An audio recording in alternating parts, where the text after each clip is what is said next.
Being untouchable is not just behavior. Over time, it becomes identity. At first, distance appears in specific situations, moments where closeness feels uncertain, where exposure feels unsafe. But slowly, the pattern stabilizes. Distance stops being temporary. It becomes structural. The body learns where to stand, not in the center of the interaction, but slightly outside of it, close enough to observe, far enough to remain unaffected. Physically, posture reflects the shift. The body positions itself just out of reach. Emotionally, the same movement takes place. Reactions are measured. Feelings remain contained. Nothing dramatic happens. No visible rupture.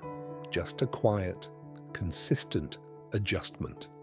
Distance becomes the place where the self feels safest, and over time it becomes the place where the self exists.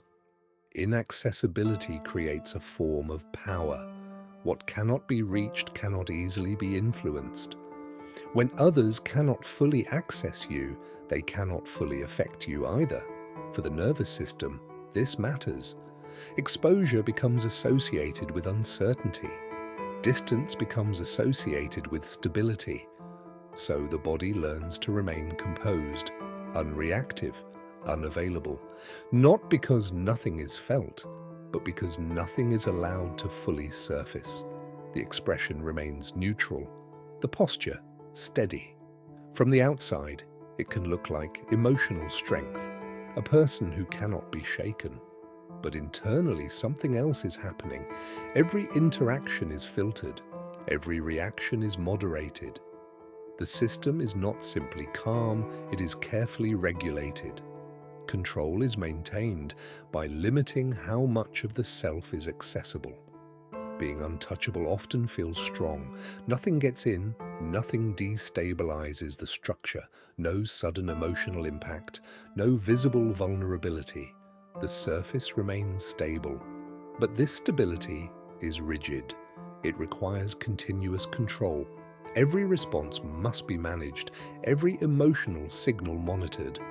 The body maintains composure not because it is relaxed, but because it cannot afford to lose control.